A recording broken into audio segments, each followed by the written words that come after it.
Selamat pagi pemirsa, kita awali informasi dari sebuah bus yang syarat penumpang ini melaju dari Jakarta menuju Jember ludes terbakar di ruas tol Kanci Pejagan, kilometer 236 Cirebon, Jawa Barat pada Senin malam. Kebakaran diduga akibat korsleting listrik pada bagian mesin.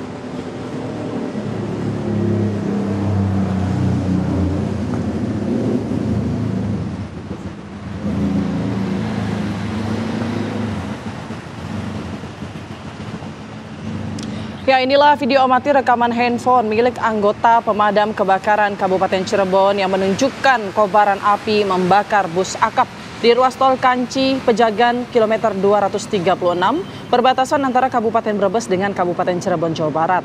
Peristiwa ini berawal saat bus akap yang melaju dari arah Jakarta menuju Jember ini sempat mengalami trouble di sekitar mesin di rest area. Namun sopir sempat memperbaikinya. Nah, saat melanjutkan perjalanan, tepatnya di kilometer 236, kru bus melihat ada kobaran api di sisi kanan dan langsung berupaya memadamkan api dengan apar. Namun api cepat membesar. 4 mobil pemadam kebakaran dikerahkan datang ke lokasi langsung memadamkan api. Seluruh penumpang selamat dan langsung melanjutkan perjalanan dengan bus cadangan.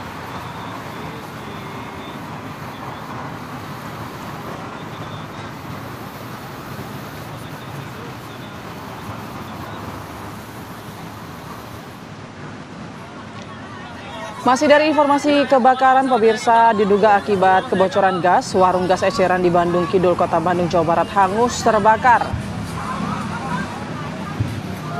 Inilah video kobaran api saat membakar warung gas eceran di terusan Buah Batu, Gang Umiyati, Kujang Sari, Kecamatan Bandung Kidul, Kota Bandung, Jawa Barat, Senin malam. Kobaran api ini terlihat membumbung tinggi, membuat warga sekitar panik. Api membesar tidak mampu dipadamkan oleh warga dan penyebab kebakaran sejauh ini memang diduga karena kebocoran gas, ditambah dengan di warung tersebut terdapat jual bensin eceran sehingga api dengan cepat langsung membesar. Ada 6 unit mobil damkar yang dikerahkan meski sempat terkendala karena akses lokasi yang sulit untuk dilalui mobil, api akhirnya berhasil dipadamkan petugas yang dibantu oleh warga tidak lebih dari 1 jam.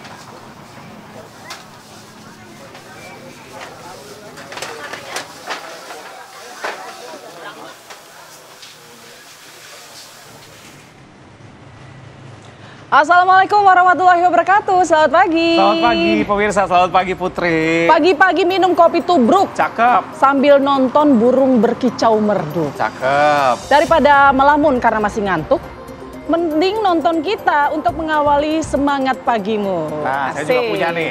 Pagi-pagi sakit gigi. Waduh, sedih dong. Sakit giginya karena makan semangka. Cakep. Selamat pagi pemirsa, tetap semangat karena ada kita. Siapa kita? Kita. Siapa kita? Indonesia dong. Pastinya seru sekali ya pagi ini untuk mengawali semangat Anda pemirsa. Karena kita sudah menyiapkan beragam informasi menarik. Betul. Ya. Pastinya drama soal dokumen pendidikan Pak Jokowi masih lanjut. Nah, episode berapa? Episode season keberapa sebenarnya? Karena sudah panjang sekali. Yang berikut juga ini menjelang HUT ke-500 Kota Jakarta. Ya. Ada beberapa kebijakan baru termasuk dibukanya 24 jam taman begitu ya. Tapi ternyata ada dampaknya. Dampaknya kira-kira apa kita akan bahas nanti. Tapi sebelumnya kita punya informasi lain. Pemirsa, ini ada nekat acungkan senjata airsoft gun ke pesepeda motor. Ada seorang pria asal Jakarta yang ditangkap oleh aparat Polresta Bogor Kota. Pelaku ditangkap usai terlibat cekcok di Jalan Soleh Iskandar, Kedung Badak, KPTA Bogor, Jawa Barat pada Sabtu lalu ya. Ya, aparat kepolisian dari Satreskrim Polresta Bogor Kota ini langsung meringkus pengendara mobil bernama DF. Warga asal Cilandak, Jakarta Selatan ini usai mengacungkan senjata kepada pengendara sepeda motor. Nah, sebelumnya pria 44 tahun ini terlibat keributan dengan pengendara sepeda motor di kawasan tersebut hingga membuat pelaku melakukan pengancaman sambil mengeluarkan senjata. Sementara usai dilakukan pemeriksaan petugas pada Senin siang, motif dari aksi koboi jalanan ini dipicu akibat pelaku tak terima dihalangi jalan oleh pengendara sepeda motor di lokasi kejadian. Dari tangan tersangka, polisi mengamankan sepucuk senjata airsoft gun dan mobil sedan yang digunakan sebagai barang bukti. Akibatnya pelaku dijerat 2 pasal sekaligus, yakni Undang-Undang Darurat dan Pasal 335 KUHP tentang pengancaman, hukumannya di atas 5 tahun penjara.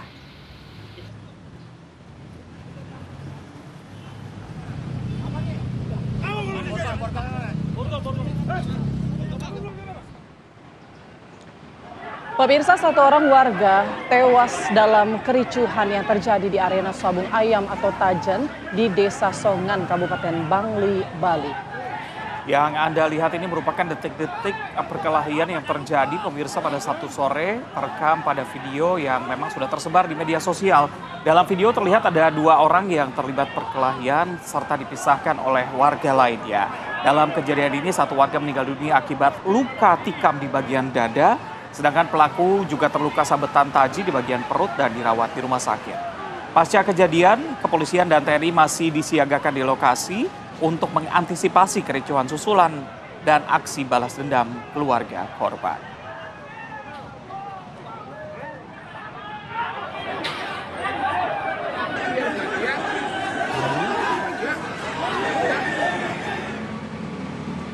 Dari Bali kita bergeser ke Gorontalo, pemirsa, ada residivis kasus pencurian yang kembali berulah hingga resakan warga terjadi.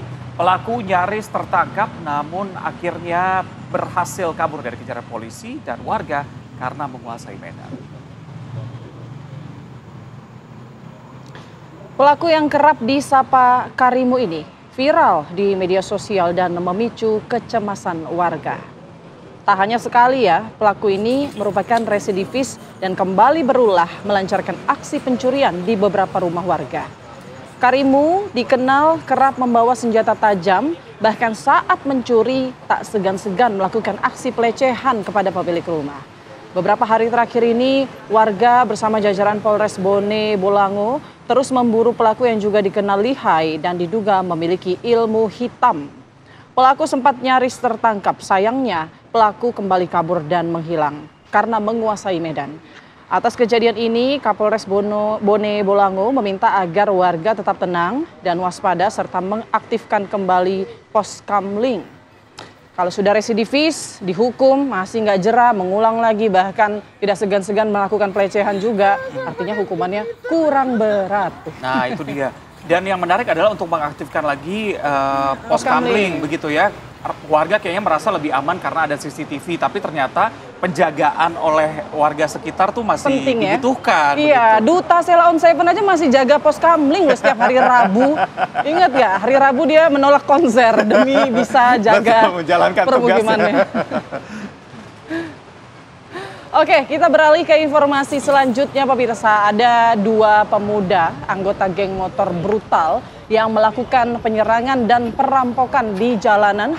Ini berhasil ditangkap oleh tim Resmo Polda Sulawesi Selatan. Nah, keduanya yang bertugas melempar batu dan merampas HP serta helm korban dibekuk saat bersembunyi di balik sebuah rumah di wilayah Kota Makassar, Sulawesi Selatan. Jadi setelah melakukan penggerbekan, kedua pria bernama Hafiz dan Ahmad ini pelaku anggota geng motor dibekuk di lantai 3 rumah. Mereka dibekuk saat sedang tertidur dan nggak bisa melakukan perlawanan di sana. Saat digiring dan diamankan oleh petugas, kedua pelaku sempat dipukuli oleh emak-emak warga sekitar yang kesal nih karena memang ulah mereka cukup mengganggu warga ya. Tapi kepolisian langsung dengan sigap membawa kedua pemuda tersebut. Masih tidur terus kayak, ini mimpi bukan? Ada apa ini? Oh, surprise ulang tahun.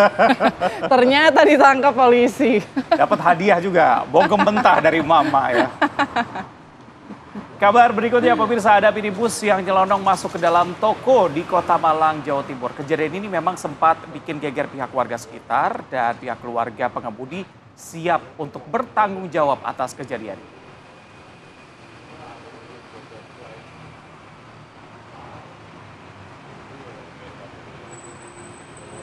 Inilah rekaman CCTV saat sebuah mobil minibus nyelonong masuk ke dalam toko di Jalan Jaksa Agung Suprapto, Kota Malang, Jawa Timur.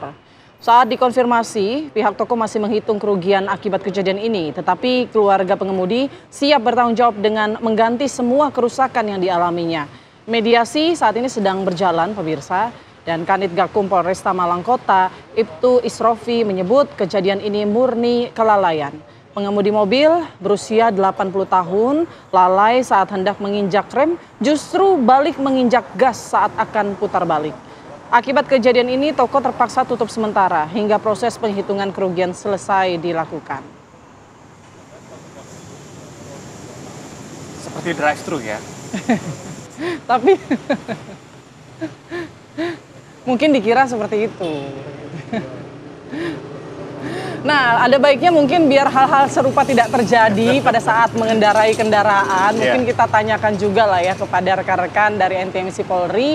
Ada Brigadir Sara yang biasanya memberikan tips untuk hati-hati dalam berkendara. Sekaligus juga memantau bagaimana arus lalu lintas pada pagi hari ini di kawasan Kasablanka, Jakarta Selatan. Selamat pagi Brigadir Sara, silakan dengan laporan lalu lintas Anda.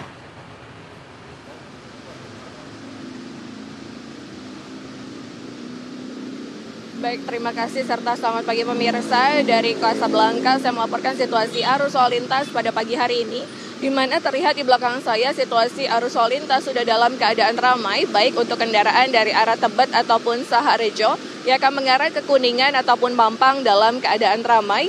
Dan kami himbau mengingat pada kawasan ini terdapat area perkantoran, membuat banyaknya aktivitas keluar masuk kendaraan yang perlu Anda antisipasi. Dan untuk situasi arus lalu lintas dari arah Tebet yang akan mengarah ke Sudirman ataupun Tanah Abang juga sudah dalam keadaan ramai. Kendaraan diperkirakan akan terus meningkat mengingat jam berangkat aktivitas perkantoran pada pagi hari ini. Kami menghimbau bagi Anda untuk mematuhi rambu lalu lintas yang berlaku. Salah satunya bagi Anda yang akan berkendara dengan roda 2 untuk tidak melintas di jalan layang non-tol Kasablanka, karena akan sangat berbahaya bagi keselamatan diri Anda. Jalan layang non-tol Kasablanka hanya diperuntukkan untuk kendaraan roda 4 saja.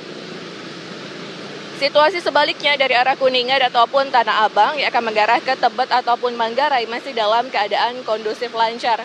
Dan pemirsa, kami akan terus mensosialisasikan kebijakan terkait penegakan hukum kendaraan overdimension and overloading atau kendaraan lebih dimensi dan lebih muatan mulai tanggal 1 hingga 30 Juni mendatang.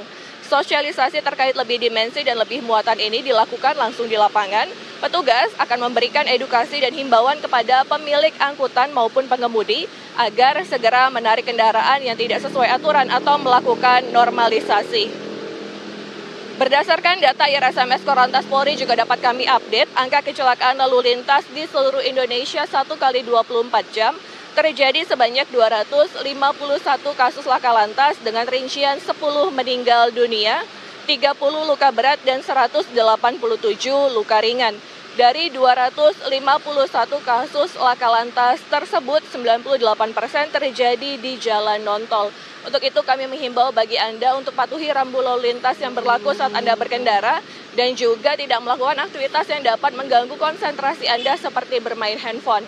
Dan bagi Anda yang ingin mengupdate situasi tentang kondisi arus lalu lintas, Anda dapat menghubungi call center kami di 1500669 ataupun melalui SMS center di 9119. Stop pelanggaran, stop kecelakaan, keselamatan untuk kemanusiaan, salam presisi, kembali ke studio. Udah cantik, pakai rok merah, malah diajak ke pinggir kali. Cakep. Terima kasih Brigadir Sara, selamat bertugas kembali. Saya udah mau dipuji, kok diajak ke pinggir kali gitu kan. Tapi tetaplah cakep tentunya. Yang penting ada cakepnya ya.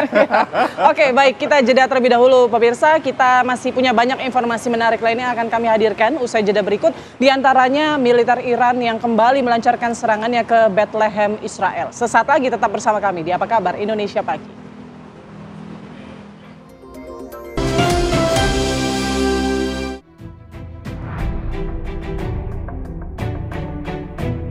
Hari pertama pertemuan bilateral Leaders Retreat di Singapura. Presiden Singapura Tharman Shanmugaratnam menyambut kedatangan Presiden Prabowo Subianto di Parliament House, Singapura. Kehadiran Presiden Prabowo disambut upacara kenegaraan. Dalam sambutannya, Presiden Singapura Tharman Shanmugaratnam menyampaikan apresiasinya atas kehadiran Presiden Prabowo. Presiden Prabowo juga dijadwalkan menghadiri pertemuan bilateral Leaders Retreat dengan PM Singapura Lawrence Wong. Pertemuan tersebut untuk mempererat hubungan diplomatik dan kerjasama strategis antara Singapura dan Indonesia.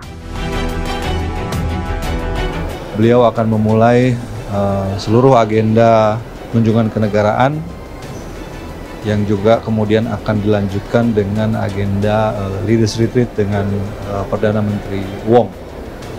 Jadi beberapa topik pembicaraan yang merupakan kelanjutan dari apa yang kedua kepala negara komunikasikan pada saat KTT ASEAN di Kuala Lumpur beberapa waktu yang lalu, dan pada esok hari pembicaraan-pembicaraan terkait hubungan bilateral kedua negara dan kerjasama dengan Singapura, antara Indonesia dan Singapura, itu akan kita dalami dan kita diskusikan dalam bentuk-bentuk yang lebih tangible dan konkret.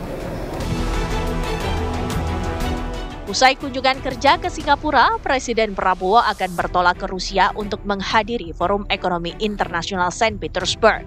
Presiden dijadwalkan bertemu 4 mata dengan Presiden Rusia Vladimir Putin. Tim TV One mengabarkan.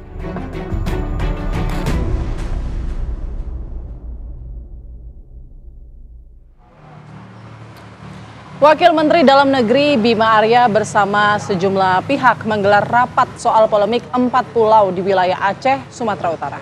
Dari hasil rapat ini akan dilaporkan kepada Menteri Dalam Negeri sebelum nantinya diserahkan kepada Presiden Prabowo Subianto. Yang terjadi adalah sebetulnya pemutakhiran data terkait dengan kode wilayah atas seluruh wilayah di Indonesia. Jadi Bapak Menteri tidak spesifik hanya menandatangani wilayah Sumatera Utara dan Aceh saja atau 4 pulau saja, tapi seluruh Indonesia. Jadi ada 4.000 lebih lampiran keputusan yang ditandatangani oleh Bapak Menteri Dalam Negeri. Jadi sekali lagi keputusan Menteri ini bukan hanya terkait kepada 4 pulau atau 2 provinsi saja, tapi ini adalah pemutakhiran data seluruh Indonesia yang lampirannya tadi ada 4.000 halaman lebih. Itu poin pertama. Poin kedua, Kementerian Dalam Negeri dalam memutuskan batas wilayah dan alokasi teritori ini tidak saja menimbang faktor geografis, misalnya kedekatan secara wilayah, tetapi juga ada data fakta historis, politis, dan kemudian juga data-data sosial dan kultural. Nah, dalam konteks itulah Kementerian Dalam Negeri bersama-sama dengan seluruh instansi memperkaya data-data informasi yang didapat. Kami sore ini menyepakati bahwa keputusan akhir adalah didapat dari data-data yang hari ini dikumpulkan oleh forum rapat lintas instansi ini untuk kemudian Pak Menteri laporkan kepada Bapak Presiden. Pemirsa, Ketua Umum Kamar Dagang dan Industri Kadin Indonesia Anindya Novian Bakri melakukan kunjungan ke kantor Badan Gizi Nasional.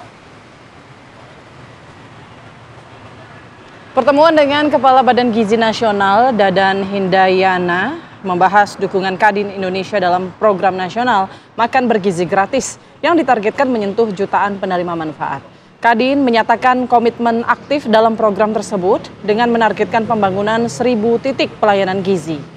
Sebagai langkah awal, Kadin menargetkan sedikitnya 100 titik akan dibangun menjelang 17 Agustus mendatang, terutama di wilayah Jakarta dan sekitarnya.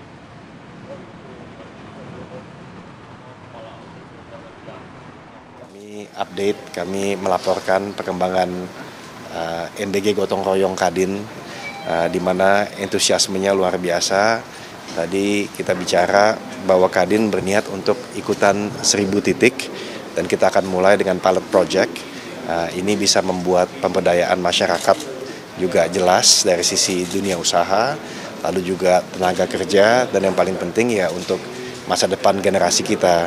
Jadi Pak Dadan, terima kasih Pak untuk arahannya. Tadi secara teknis kita sampaikan, dan siapa tahu Pak sebelum 17 Agustus kita bisa ada pilot project, bahkan ada buku panduan yang kita bisa kembangkan lagi lebih luas, baik untuk teman-teman dari Kadin Provinsi, Kabupaten Kota, maupun juga nanti tentu teman-teman dari dunia luar yang ingin berpartisipasi, Pak. Ya, macam-macam, tapi yang paling penting adalah kami mengerahkan kekuatan dunia usaha untuk memastikan pembuatan SPPG-nya bisa lebih cepat, tapi juga tidak melupakan teman-teman di bidang UMKM untuk bisa berpartisipasi, terutama dari sisi pendanaan. Ya. Pemirsa, sidang lanjutan dalam kasus pembunuhan 3 anggota polisi di Waikanan, Lampung dengan 2 terdakwa oknum TNI kembali digelar di Pengadilan Militer 104 Palembang. Dalam sidang, tim auditor militer menghadirkan 11 orang saksi, termasuk terdakwa Peltu Lubis, untuk menjelaskan tentang kepemilikan tempat sabung ayam dan aliran dana setoran. Sidang lanjutan ini digelar di Pengadilan Militer 104 Palembang. Kasus pembunuhan yang menjerat terdakwa oknum anggota TNI atas nama Kopka Basaria dan juga terdakwa Peltu Yun Heri Lubis sebagai pemilik arena sabung ayam. Peltu Yun Heri Lubis diperiksa pertama kali sebagai saksi bersama 10 saksi lainnya.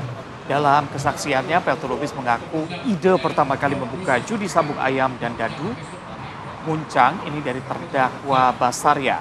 Saksi juga menyampaikan bahwa sebelum aktivitas pihaknya terlebih dahulu memberikan jatah pengamanan kepada sejumlah pihak, termasuk kepada korban. Uang jatah tersebut diberikan atas perintah langsung dari Basaria. Dalam 1 bulan mereka bisa menggelar 8 kali judi dengan total uang yang diberikan kepada korban AKP Lucianto ini mencapai 8 juta rupiah. Pemberian pun dilakukan secara tunai dan melalui transfer ke rekening. Kuasa hukum dari korban, Hotman 911 Putri Maya Rumanti yang hadir mendampingi istri almarhum, membantah keterangan saksi Lubis atas tuduhannya atau fitnah tentang adanya penerimaan uang setoran karena keterangan saksi tidak dibarengi dengan bukti.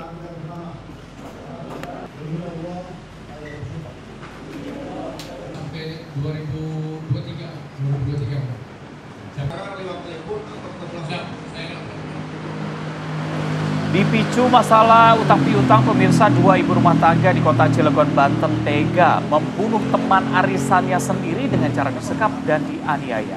Penangkapan salah satu pelaku ini, pembunuhan ini dilakukan di Kampung Simpang 3, kota Cilegon, Banten, yang sempat memancing emosi warga. Ya, kasus ini terungkap setelah korban yang sudah meninggal dunia diantarkan oleh taksi online ke rumah sakit karena diperintahkan oleh kedua pelaku NI dan SK dengan alasan bahwa korban sedang sakit. Petugas rumah sakit yang curiga kemudian melapor kepada pihak kepolisian dan korban diketahui tewas setelah mendapatkan sejumlah luka usai disekap dan dianiaya pelaku dengan cara diikat pada kursi serta dilakban. Korban juga sempat melakukan perlawanan namun tak bisa lari dari para pelaku hingga akhirnya meregang nyawa. Menurut polisi, aksi pembunuhan tersebut dipicu oleh rasa sakit hati pelaku kepada korban serta terkait utang piutang.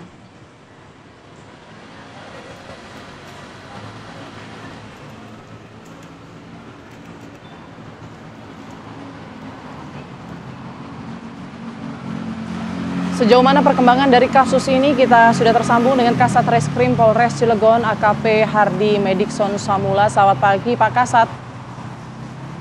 Selamat pagi Mbak Putri, Mas Reza. Baik, Pak, bisa diceritakan secara singkat kronologi dari kasus ini, perkembangan kasusnya sudah sejauh mana? Oke, baik Mbak, terkait dengan kasus pembunuhan yang dialami oleh korban SK, umur 55 tahun, memang kejadian itu terjadi sekitar tanggal 10 Juni kemarin di rumah salah satu pelaku. Untuk modus itu sendiri antara lain adalah hutang piutang, yang mana salah satu pelaku itu, si NI itu memiliki hutang terhadap korban sekitar 10 juta rupiah. Kemudian juga menurut NI dia merasa sakit hati karena korban selalu mengejeknya.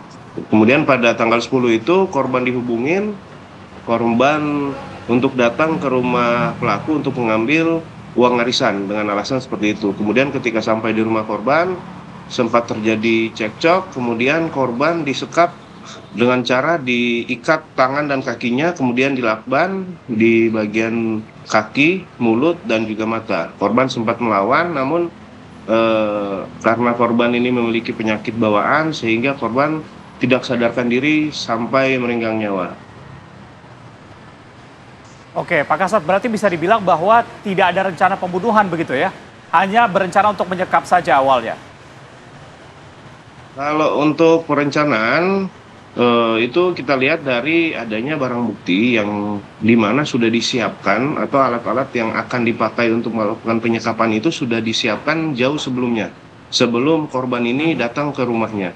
Seperti lakban, tali kur, dan lain-lainnya. Baik, artinya sudah ada perencanaan begitu ya Pak Kasat ya. Tapi kita ingin tahu juga penganiayaan seperti apa yang kemudian diterima korban. Apakah mungkin ditemukan juga senjata tajam atau benda tumpul di sekitar lokasi? Untuk sampai saat ini penganiayaan baik menggunakan senjata tajam maupun senjata tumpul belum ditemukan. Karena menurut keterangan dari para pelaku juga mereka tidak melakukan penganiayaan, hanya melakukan penyekapan, menutup mulut, mata, mengikat kaki dari korban tersebut. Oke, Pak Kasat, proses penyekapan yang dilakukan oleh pelaku hingga akhirnya korban meregang nyawa berapa lama saat itu? Itu kurang lebih sekitar 30 menit sampai 1 jam. Kalau untuk permasalahan utang piutang ini sudah sejak kapan, Pak? Jadi korban dan pelaku ini sebenarnya baru kenal sekitar 1 bulan yang lalu. Karena salah satu pelaku si NI ini sering datang ke rumahnya korban, kemudian juga meminjam uang sebanyak 10 juta dari si korban. Si korban ini meminjamkan saja, jadi sekitar kurang lebih sebulan yang lalu. Untuk arisannya sendiri apakah sudah lama? Untuk arisan hanya komunitas mereka, jadi sudah cukup lama lah, Mbak. Oke, baik. Dari hasil pemeriksaan sementara sebenarnya sakit hati tadi sempat dikatakan begitu. Ejekan seperti apa yang dilakukan oleh korban sehingga akhirnya bisa begitu sakit hatinya pelaku ini? Kalau menurut dari keterangan pelaku NI, dia merasa sakit hati karena korban pernah mengatakan dia itu sempat menggelapkan uang, kemudian juga ada terkait masalah perselingkuhan, seperti itu. Apakah sudah berkali-kali pernyataan tersebut dikeluarkan? Menurut dari NI itu sudah beberapa kali dikeluarkan dari mulut korban terkait penyampaian seperti itu. Baik, Pak Kasat, konstruksi hukum apakah kemudian pasal pembunuhan berencana akan dikenakan atau sanksi apa?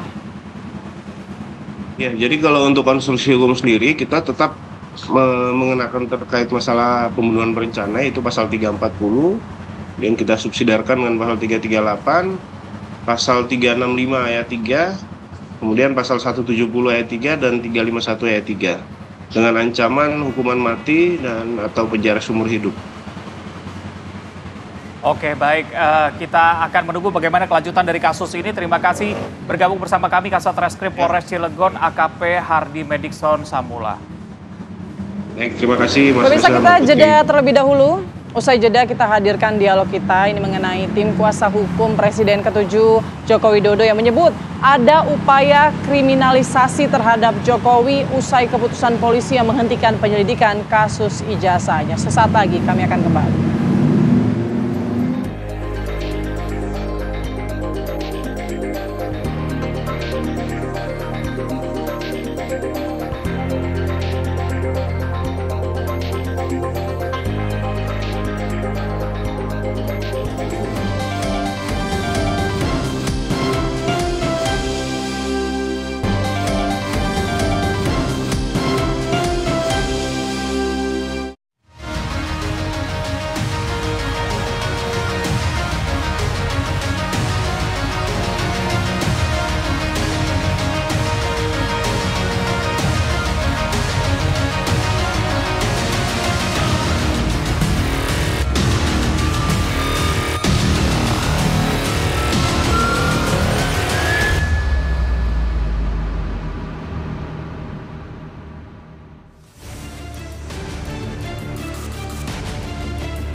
Pasca Bareskrim Polri menggelar konferensi pers dan menyatakan ijazah S1 Fakultas Kehutanan Universitas Gadjah Mada Joko Widodo adalah asli, polemik ijazah Presiden ke-7 ini ternyata tak begitu saja selesai.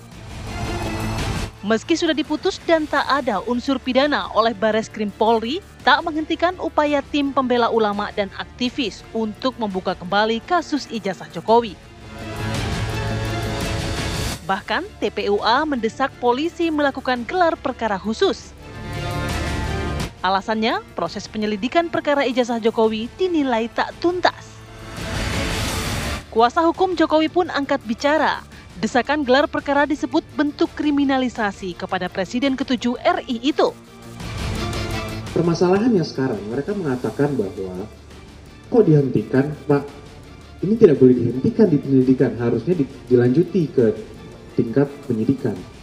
Inilah yang menurut kami adalah upaya-upaya kriminalisasi terhadap Pak Jokowi.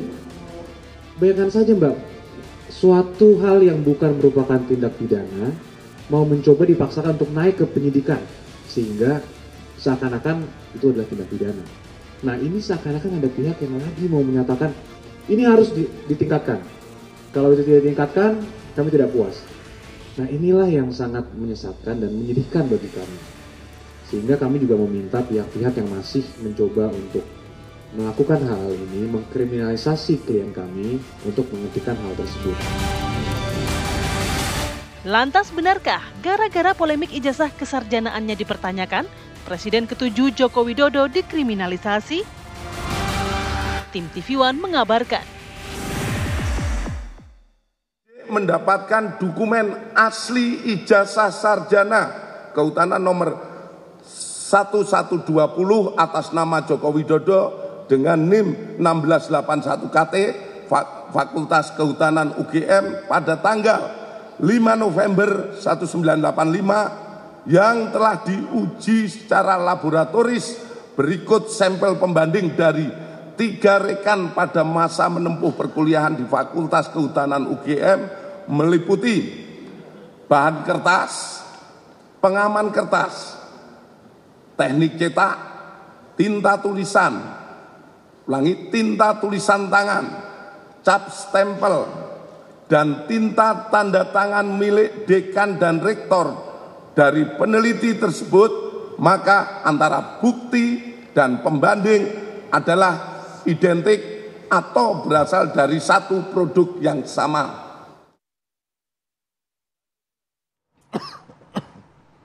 Kalau tadi di awal Putri bilang ini episode keberapa, tapi menurut saya lebih ke season karena memang sudah panjang sekali. Ini kalau sampai 4 tahun kita dapat gelar kayaknya. Apa, sudah S1 menyelesaikan sarjana. Lulus dong berarti? Lulus. Nah nanti ijazahnya bisa dibuktikan begitu ya. Tapi untuk lebih jelasnya kita langsung bahas aja. Ya, dengan sejumlah narasumber. Karena memang ada narasi upaya kriminalisasi terhadap Presiden RI ke-7 Jokowi. Siapa saja yang akan menjawab soal ini tuduhan, dugaan, atau sebetulnya punya bukti nih tim kuasa hukum dari Joko Widodo. Sudah ada Prof. Firmanto Pangaribuan, kuasa hukum Jokowi. Selamat pagi, Bang Firman. Selamat pagi pemirsa. Kemudian juga ada Bang Ahmad Kozinudin, ini dari Koordinator Tim Advokasi Anti Kriminalisasi Akademisi dan Aktivis, pengacara tim Roy Suryo juga. Selamat pagi Bang Ahmad. Pagi. Dan yang akan menengahi karena posisinya sudah di tengah nih ya. Dan aman sekali ini. Ada analis politik Universitas Paramadina Jakarta, Bang Henry Satrio. Bang Hensa, apa kabar? Baik. Belum mulai udah ketawa-tawa nih. Oke, mungkin ini langsung. auranya udah beda ini soalnya. Auranya beda, tegang juga kayak di tengah-tengah situ ya. Oke, mungkin langsung saja nih, yang mengeluarkan narasi upaya kriminalisasi Jokowi ini dugaan atau sebetulnya sudah punya bukti? Ya, terima kasih Putri, terima kasih. Selamat pagi pemirsa, selamat pagi untuk kita semua. Jadi kan kita cermati bahwa Bareskrim Mabes Polri itu sudah melakukan penyelidikan terhadap suatu pengaduan. Dari situ kita cermati si pengadu tidak hadir, bercanda mungkin dia, memberikan pengaduan di Desember kesana kemari berkoar-koar, tidak hadir pada waktu dimintakan klarifikasi. Kemudian walaupun tidak hadir, kita harus menghormati Bareskrim. Bareskrim melakukan rangkaian penyelidikan yang sangat luas, sehingga setelah dilakukan rangkaian sangat luas, maka atas pengaduan tersebut dihentikan. Jadi saya harus sampaikan yang diadukan itu sudah dihentikan. Tidak ada tindakan pidana. Kemudian daripada itu, mungkin dalam rangka karena ini ada atensi publik, dalam membuat ini menjadi terang, pihak Barreskrim juga memproses, meminta keterangan Bapak Jokowi, Presiden Republik Indonesia ke-7, dan juga memproses ijazah Bapak, dan ijazah Bapak diberikan kepada Puslapfor. Jadi ijazah asli Bapak, ijazah otentik Bapak Jokowi, itu identik dengan pembanding-pembandingnya.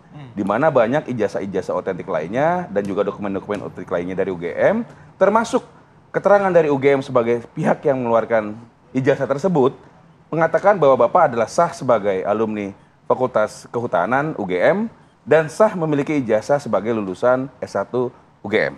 Seperti itu. Ketika suatu pengaduan dihentikan, nah ini menariknya.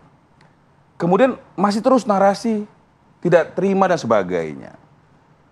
Jadi unsur yang disampaikan terhadap suatu dugaan itu, suatu pengaduan itu, sudah dibuktikan oleh Barreskrim tidak ada tindak pidana. Tetapi terus dinarasikan harus, maka itu adalah suatu tindakan kriminalisasi. Nanti kita dengar apa arti kriminalisasi dari Bang Ahmad. Tapi itu dugaan atau sebetulnya Anda punya bukti gitu? Nah, yang tadi saya sampaikan itu kan sudah dibuktikan, sudah dihentikan, tapi masih Maksudnya terus. Siapa yang melakukan upaya tersebut? Kan kita lihat siapa yang meminta untuk dilakukan gelar khusus. Mekanisme gelar khusus yang ketahui adalah mekanisme pada saat penyidikan. Di mana pada saat proses penyelidikan sudah ditemukan suatu peristiwa pidana, dan kemudian naik ke penyidikan, di saat penyidikan ini ditutup misalnya seperti itu, dihentikan, dan akhirnya diprotes ada gelar khusus. Maka boleh. Nah ini kan dari penyelidikannya aja, unsur pemalsuannya tidak bisa dibuktikan, tetapi mengatakan bahwa ini harus dibuktikan.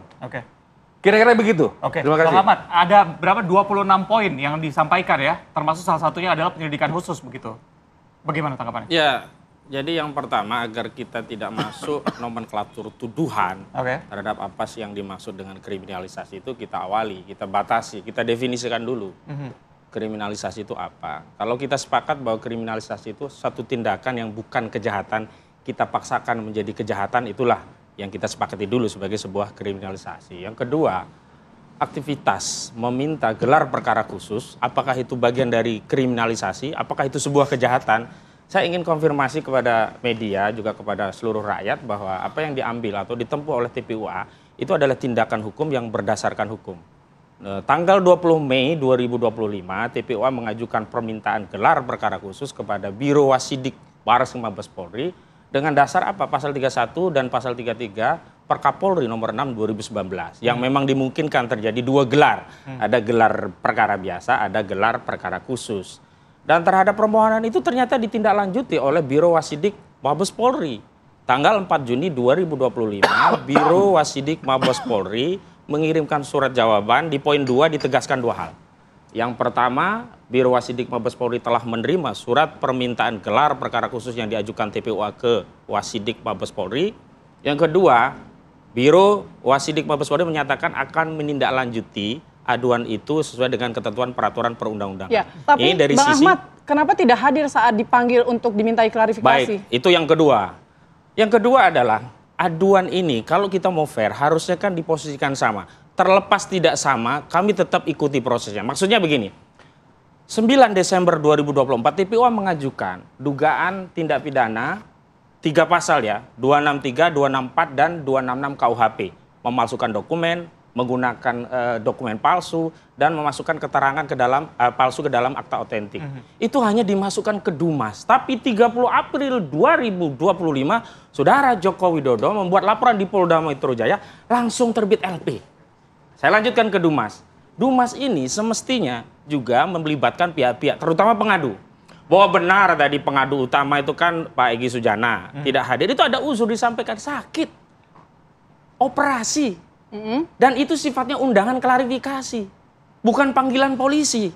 Undangan itu kalau kita nggak ada uzur, ya kita bisa penuhi. Kalau kita ada uzur dan beralasan, bagaimana kita mau menghadiri Tapi undangan? ada obrolan untuk dijadwalkan ulang mungkin? Lah itu kan dari Mabes, dan Mabes tidak melakukan penjadwalan ulang, langsung gelar perkara.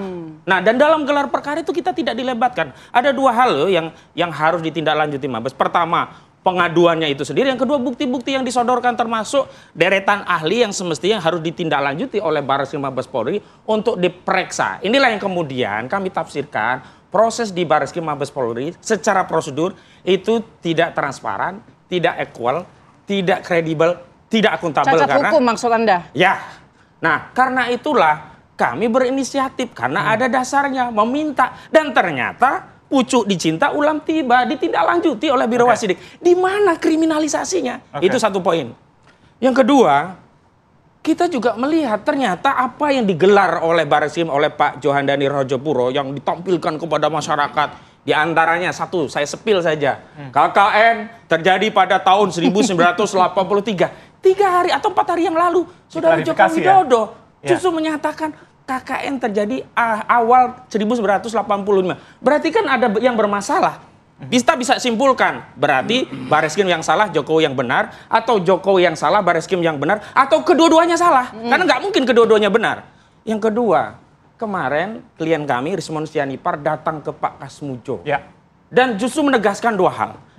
Pak Kasmujo ini luar biasa, jujur, dan ini bisa menjadi teladan kita semua rakyat Indonesia. Beliau menyampaikan, pertama menegaskan bukan dosen pembimbing. Yang kedua juga ditegaskan, beliau bukan dosen akademik. Artinya 2 halnya dibantah. Padahal sebelumnya Saudara Jokowi menyatakan, ya memang bukan dosen pembimbing skripsi, beliau itu mirip dosen juga akademik. Begitu. Ternyata tidak juga. Akademik pun dibantah. Maksud saya, kalau ada fakta-fakta seperti ini kan menjadi layak untuk kita gelar kembali. Para pihak dihadirkan. Tadi katanya Pak Firman kan ada rujukan otentik. Nah, kita nggak lihat rujukannya. Jangan-jangan rujukannya barang bodong. Kan gimana? Ayo. Saya tegasin dulu sedikit.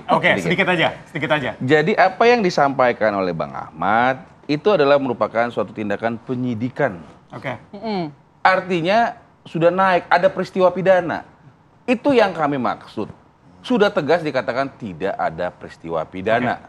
Tadi dibilang panggilan klarifikasi, tidak perlu datang, nggak apa-apa kalau ada halangan. Undangan bukan panggilan. Ya, undangan klarifikasi. Artinya apa? Pada saat penyelidikan memang tidak ada paksa. Tetapi yang disampaikan, wah kalau ntar dipanggil, baru kami datang. Berarti kan memang mintanya dipanggil. Artinya ini dia mengatakan ini pidana. Padahal sudah dilakukan riset yang begitu luar biasa. Bayangkan bercandanya. Pengadu tidak datang. Kita ngadu pada mama kita, "Ma, saya dipukul sama orang." Terus mama datang ke rumah tetangga, anak kita ketawa-ketawa sama teman yang dibilang mukul tadi. Kira-kira gimana? Saya klarifikasi, bukan nggak datang ya. Ada yang datang kok. Saya terusin dulu, Pak. Baik, saya klarifikasi nanti. Ya, saya nonton aja. Yang intinya seorang yang mengadu kesana kemari kocar-kacir, ya nggak tahu ya apakah timingnya sama, saya nggak tahu. Tapi tidak datang. Dan tadi yang disampaikan sama Bang Ahmad juga mengenai proses gelar khusus. Itu penyidikan. Pasal yang disampaikan penyidikan. Nanti kita akan bahas lebih dalam ya. Saya yang mempertegas, jangan dicampur-campur bahwa proses penyidikan itu sudah ada tindak pidana. Ini dari awal tidak ada tindak pidana. Jadi di stop. Kira-kira gitu. Bang Heza, gimana nih? Ada narasi-narasi pengucapan bahwa adanya usaha untuk kriminalisasi. Anda melihatnya gimana? Ini kan sebetulnya ranah hukum aja ya. Saya sih melihatnya begini. Ini terlalu panjang episode ijazah ini. 2 tahun lebih ya. Kalau menurut saya. Tapi seru ya Bang ya? Ya seru buat yang nonton kan. Kalau yang suka sinetron, kalau ini seru. Tapi menurut saya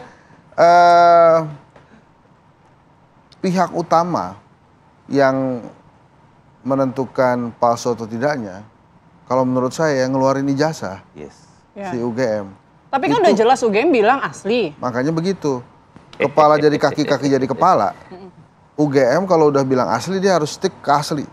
Kecuali nanti angin ada berubah ya. Tiba-tiba dia bilang palsu gitu. Tapi kan sampai hari ini dia bilang asli tuh. Jadi menurut saya case-nya ijazah itu selesai di UGM tuh. Kalau UGM bilang asli, ya asli gitu.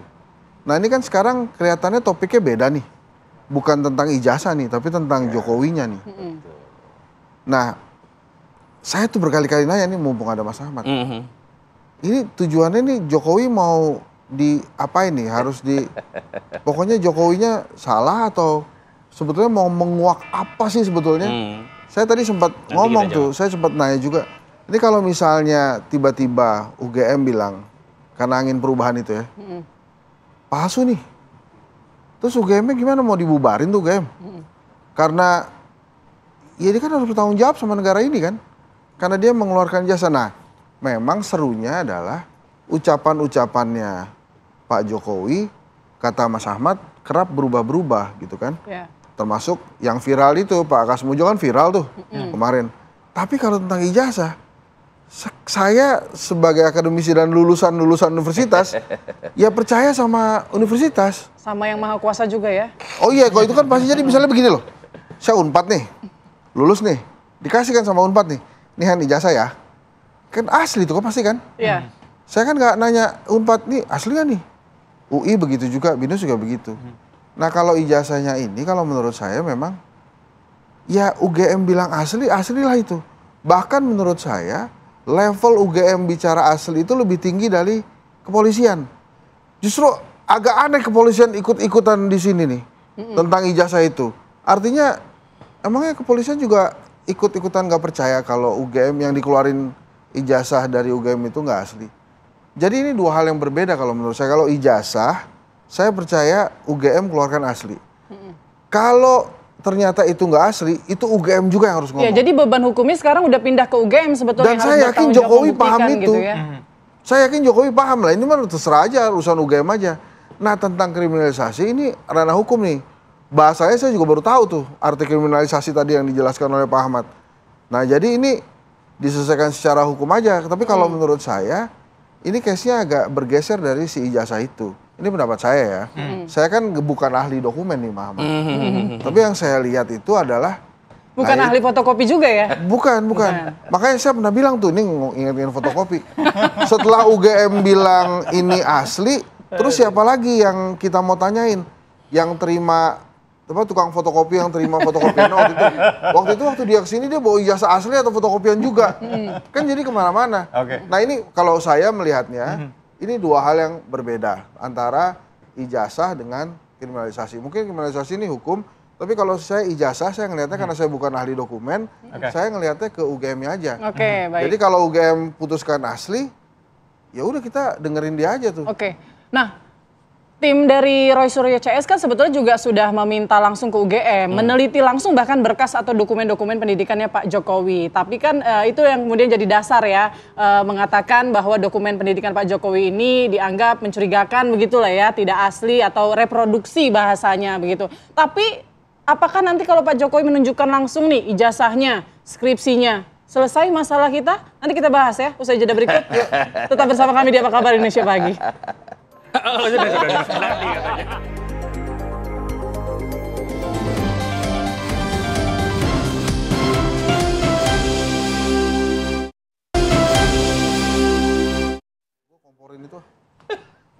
Oke, kita lanjutkan perbincangan. Bang, kemarin hari Minggu tiba-tiba preskon begitu ya. Ada temuan baru, ada bukti baru yang mau disampaikan atau khusus cuma mengatakan bahwa ini ada usaha kriminalisasi kemarin?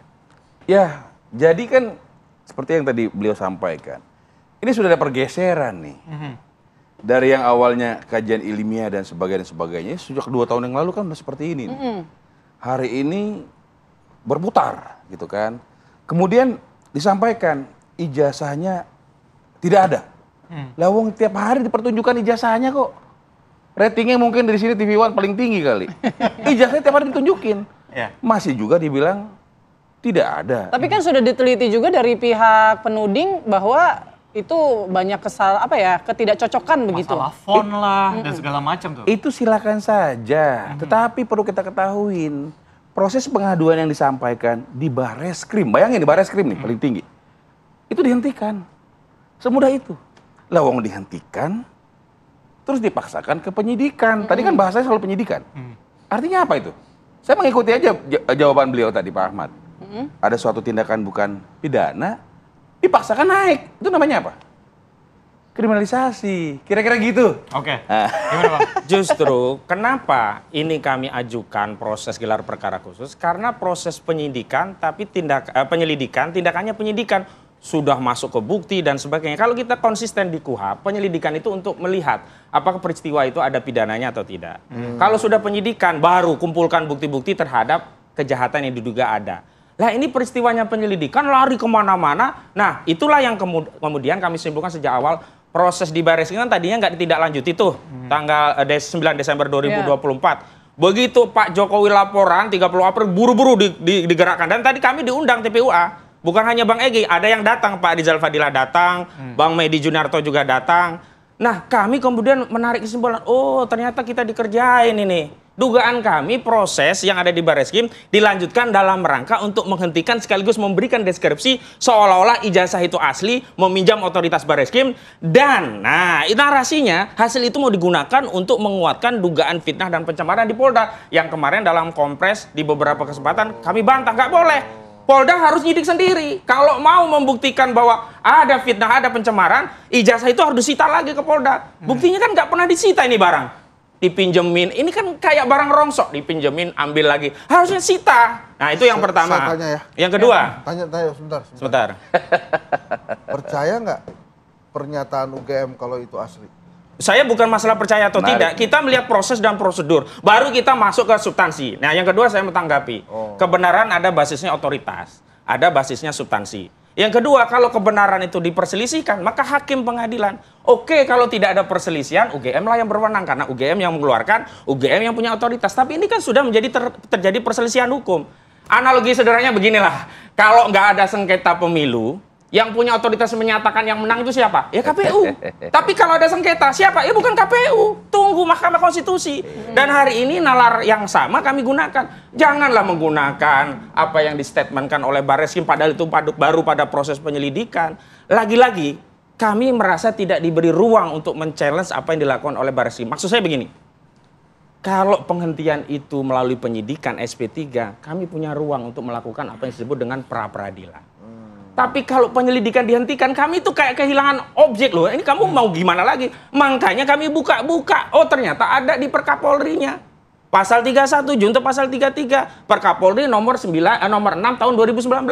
Dan kami uji Perkapolri itu. Dan mohon maaf Pak Firman, ditindaklanjuti loh oleh Barreskrim. Ini bukan kami yang menindaklanjuti. Barreskrim. Kalau narasinya kami dianggap mengkriminalisasi, Barreskrim juga berarti mengkriminalisasi. Bang, ini bisa jadi presiden buruk loh terhadap penegakan hukum. Oh tidak, ini harusnya sejak awal Barreskrim memberi contoh yang baik, transparan. Ini contoh ya. Biasanya kalau ada kejahatan pembunuhan dipamerin tuh celuritnya, tembaknya dan seterusnya. Ini ijazah dipersengketakan asli atau palsu, yang muncul cuman gambar, itu pun fotokopian gitu. Lalu kita dipaksa percaya bahwa sudah ditunjukkan kepada penyidik. Itu urusan yang meyakinkan penyidik, bukan kami. Apalagi rakyat begitu. Oke, kemarin sudah ditampilkan ada foto, ada bukti, formulir dan segala macam. Menurut Anda justru itu malah bermasalah. Contoh, ada koran Kedaulatan Rakyat, ditulis puasa, padahal di sana itu bulannya bulan Jawa, yang ada adalah Pasa atau Poso. Ya mati lawar, mati laki, Recep, Ruah, Poso dan seterusnya. Lah kok malah muncul itu? Itu kan menambah persoalan baru. Maksud saya begini loh. Kalau sebelumnya ya kami dilibatkan, Pak, ini loh yang kita teliti. Oh, ada yang pembanding. Ini loh tes labnya. Oh, mekanisme begini, prosedurnya begini. Karena Pak Listio sendiri yang menyatakan penanganan perkara itu harus menggunakan pendekatan scientific crime investigation. Dan salah satu indikator yang harus terbuka. Kalau tadi Anda sampaikan kasus pembunuhan harusnya yang ditunjukkan ya barang buktinya ya tadi pisau segala macam. Berarti kan kalau ijazah ini harusnya Pak Jokowi menunjukkan ijazahnya. Itu yang Barreskrim yang harus menunjukkan ijazahnya. Itu yang diharapkan. Itu dalam konteks untuk menunjukkan pada publik. Yang kedua, justru yang kita persoalan itu adalah proses prosedur itu tidak sejalan dengan substansi. Apa substansi yang tidak sejalan? Tadi kita tidak bisa pisahkan bahwa masalah KKN, masalah apa namanya, itu season selanjutnya nanti kita bahas. Ini satu paket. Nggak mungkin orang dapat ijazah kalau dia tidak punya skripsi yang benar, gitu loh. Ini telur sama ayam, nggak mungkin ada ayam menetas baik kalau telurnya retak apalagi pecah berantakan. Begitu. Baik, ya, saya lurusin. Jadi apa yang tadi dibicarakan oleh Bang Ahmad adalah proses penyidikan. Ada peristiwa pidana, pembunuhan, ditampilkan alat, ada kejadiannya. Ini pemalsuannya nggak ada, nggak bisa dibuktiin. Orang yang ngadu nggak datang, bercanda. Udah datang, saya klarifikasi lagi, udah datang. Gitu loh. Karena pengadunya itu TPUA, TPU itu lembaga. Sudah datang, ada 2 yang datang. Saya bisa bicara dulu nggak, gitu kan? Saya klarifikasi. Nggak bisa, karena Barreskrim Polri sudah menyampaikan secara terbuka. Saya bukannya ngira-ngira, dengerin aja. Barreskrim Polri tadi disampaikan, terima kasih sudah disampaikan. Barreskrim menyajikan, udah disajikan. Tadi kan disampaikan. Ya, tapi harapannya mungkin fotokopi doang. Tidak di layar. Layar doang. Tunjukin, ya. Kita mau cari ijazah atau nyari Pak Jokowi. Kan udah kelihatan shiftingnya. Pak Jokowi sasaran antara. Nah kalau ini liar ini, saya nggak setuju. Enggak, jangan liar. Liar. Saya boleh berpendapat. Bang Ahmad. Tapi sudah keluar. Bang Ahmad menyampaikan semua urutan penyidikan. Liar itu. Ketika tahap penyidikan sudah masuk, maka ada peristiwa pidana. Sabar dulu. Tapi dulu dong. Jadi biar kita tegas-tegas nih, kita harus edukasi. Karena ditonton jutaan orang. Karena kalau kita bicara terus, gini, dia kasih contoh. Saya kasih contoh. Ada uang palsu. Pak Firman pegang uang palsu. Tapi dia nggak tahu uangnya yang mana. Oke, ini kalau ditanya masing-masing pasti akan membela diri masing-masing. Memberikan statement untuk membela pihaknya masing-masing. Saya kasih kesempatan mungkin. Satu lagi, saya pengen tanya, pasal yang dia sampaikan, Pak Ahmad sampaikan, buka aja. Itu penyidikan. Oke, saya kasih kesempatan ya buat Bang Hensa. Bang Hensa, kalau kira-kira menunjukkan ijazah langsung, sudahlah tunjukkan saya biar selesai, masalahnya akan selesai juga? Saya rasa sih akan selesai juga, tapi masalahnya perlu sampai segitu nggak gitu. Makanya ini saya awam ya. Saya bukan ahli hukum, saya bukan ahli dokumen gitu ya. Yang saya ngelihat ini ya? otoritasnya otoritas UGM. Maksud saya, coba deh sekali-sekali dikejar UGM-nya. Sudah, hasilnya nggak memuaskan. Malah temuan baru muncul. Skripsinya itu ternyata lembar pengasahannya kosong. Kemudian fontnya itu adalah font Times New Roman yang tidak ditemukan harusnya teknologi yang di 85 itu. Tapi kata UGM apa? Kata UGM, dia justru tidak bisa membantah itu, dia tampilkan skripsi lain yang seolah-olah identik, ternyata di situ ada tulisannya bukan skripsi. Tulisannya adalah tesis. Nah, itu juga menambah pertanyaan-pertanyaan kita gitu loh. Lanjut, Bang Hensa. Bukan masalah nggak percaya, datanya seperti itu dan publik juga melihat. Ini begini loh, kita ini tidak sedang mempertentangkan kepercayaan seperti iman atau enggak, kita sedang memverifikasi data. Kita berangkat dari pertanyaan-pertanyaan yang kita verifikasi melalui dua. Satu, kita verifikasi dengan data, yang kedua kita verisi norma, dan tambahan satu, otoritas yang melakukan itu orang yang punya pengalaman di bidang digital forensik, dalam hal ini Rismond Sianipar. Mungkin Bang Hensa bisa komentar soal dampaknya, kalau isu ini terus bergulir tuh gimana ke depan? Atau siapa yang paling diuntungkan begitu, karena dua belah pihak sama-sama merasa dikriminalisasi begitu. Enggak, kalau menurut saya sih begini, yang paling berbahaya posisinya itu UGM.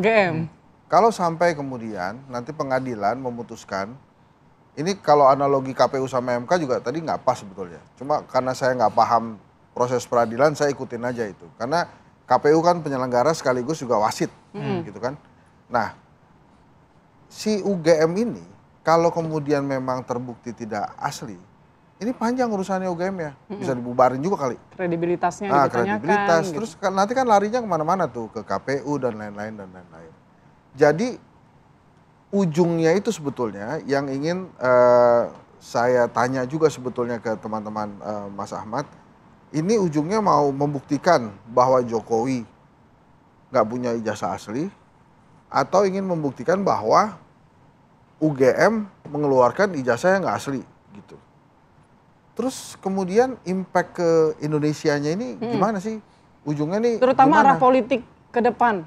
Iya, makanya kalau arah politik kan kalau misalnya ini ternyata sesuai dengan yang diharapkan oleh Mas Ahmad nih, terbukti tidak asli dan lain-lain, ya pasti akan ada imbas politiknya gitu ya ke lingkaran Jokowi juga gitu.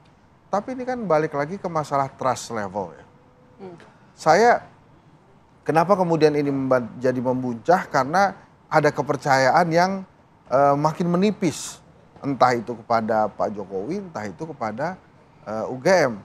Ada beberapa pihak yang mengatakan secara pragmatis tunjukin aja ijazahnya dan itu benar, selesai gitu masalahnya. Tapi apakah itu oke secara hukum? Saya nggak paham. Yang saya lihat kasus ini sudah terlalu lama, yang ujungnya menurut saya nggak oke juga buat Indonesia. Dan yang paling, dan saya yakin Pak Jokowi paham bahwa bebannya sekarang bukan ada di dia, tapi di UGM. UGM mungkin sekarang juga nggak bisa tidur tenang. Deg-degan setiap kali Mas Ahmad melakukan umpan lambung kan. Ini ke arah mana nih? Ke arah mana tujuannya? Karena itu tadi saya katakan, UGM sebagai sebuah universitas, dia harus mempertahankan bahwa itu asli. Nah, repotnya lagi nanti bila ada orang di internal UGM yang juga mulai nggak percaya sama UGM, yang sekarang aktif ya, itu nggak percaya. Nah itu repot tuh UGM-nya. Kalau saya lihatnya, selama UGM bilang asli, saya percaya itu asli. Yang kalau nanti tiba-tiba UGM bilang palsu, ya udah palsu lah dia. Nah tapi arahnya kepada Pak Jokowi ini menurut saya lebih dari sekedar ijazah. Ini tentang pertanyaan trust level, ke politik dan lain-lain. Kalau kriminalisasi, bapak-bapak berdua inilah loh yang lebih paham istilah kriminalisasi. Tapi diuntungkan dong Jokowi karena selalu muncul di pemberitaan maupun sosial media. Kalau dia sih, menurut saya sih sekarang ya riding the wave aja, gitu. Dia mengikuti alurnya itu dan Pak Jokowi ini kan ahli drama-drama politik seperti ini ya. Tapi apakah kemudian Pak Jokowi berperan di sini juga termasuk dalam permainan? Saya sih nggak yakin gitu ya. Karena kan enakan tenang-tenang aja. Sekarang itu saya yakin yang pusing itu adalah rektor yang baru ini, baru dilantik rektornya. Oh ganti ya? Bu Ola ganti? Nggak tahu, saya nanya pertanyaan. Belum tahu ya? Terakhir baru Bu Ola. Kenapa gini amat saya jadi rektor ya? Pusing urusan ijazah gitu. Ujian baru menjabat gitu ya? Baru sekali dan nggak ada rektor yang sepusing rektor UGM sekarang. Saya gitu. Baik, kita tunggu aja bagaimana episode-episode barunya. Semoga titik terang bisa segera terlihat begitu ya. Terima kasih. Segera selesai lah kita doakan. Segera selesai begitu, jangan cuma terlihat. Yang jelas sing salah seleh bisa tuntas. Baik, sama-sama kita buktikan nantinya ya. Terima kasih Bang Firman, Bang Hensat, Bang Ahmad juga sudah berbincang pagi ini di Apa Kabar Indonesia. Sehat selalu semuanya, semangat. Amin. Oke, kita jeda terlebih dahulu ya pemirsa. Usai jeda kita juga masih ada informasi menarik lainnya. Ini soal aksi solidaritas internasional Global March to Gaza turut diikuti 10 warga negara Indonesia. Nah, sejumlah artis dan publik figur yang ikut ini diantaranya Wanda Hamidah, Zaskia Meka, Ratna Gali, Hamidah Rahmayanti dan lainnya. Namun sayangnya aksi solidaritas mereka ini tidak dapat dilanjutkan karena telah dideportasi dan kembali ke tanah air. Sesaat lagi kami hadirkan usai jeda berikut. Tetap bersama kami.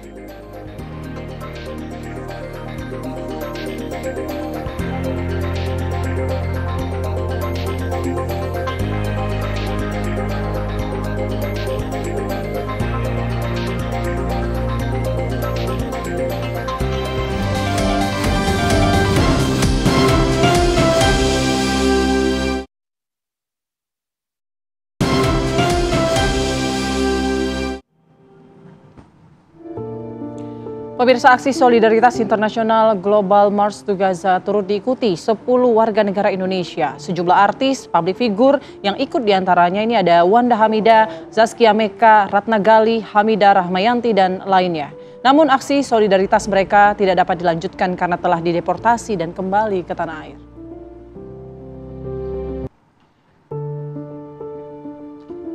Ya, 10 warga negara yang turut serta dalam aksi solidaritas internasional Global March to Gaza ini, mereka bergabung dengan ratusan aktivis dari berbagai negara untuk menyerukan penghentian blokade Israel atas wilayah Gaza.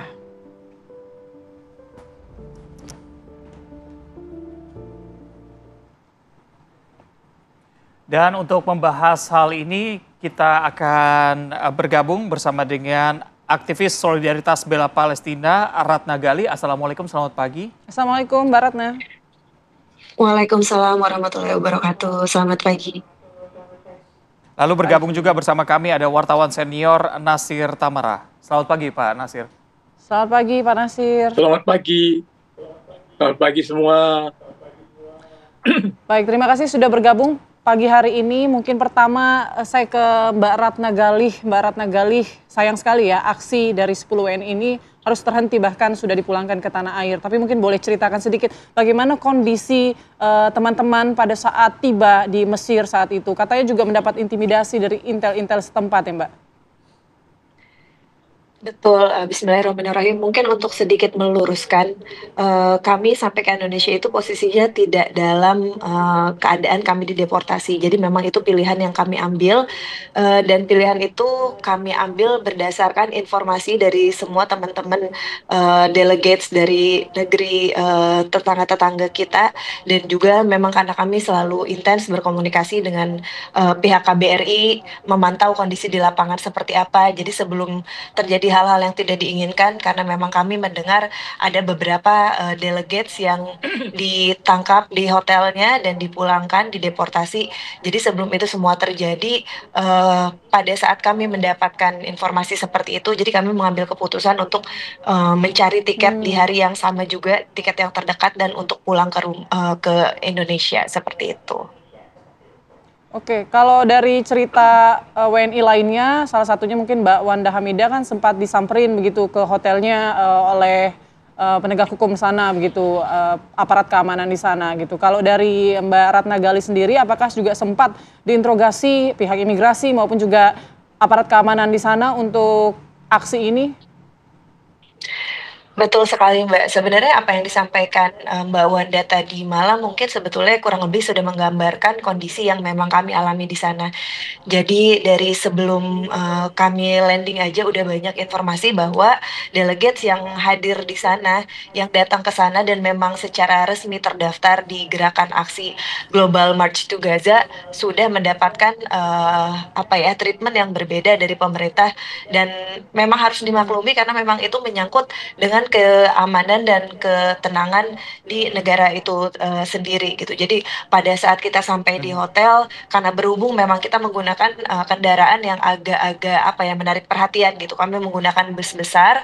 Jadi pada saat kita sampai di hotel itu udah ada beberapa intel dan security yang datang ke hotel kami, dan pada saat malam hari aku tidur itu sekitar jam 1 atau jam 2 malam ya, pihak hotel menelpon kamar aku dan menanyakan apa kegiatan, bisa minta itinerary dan lain sebagainya.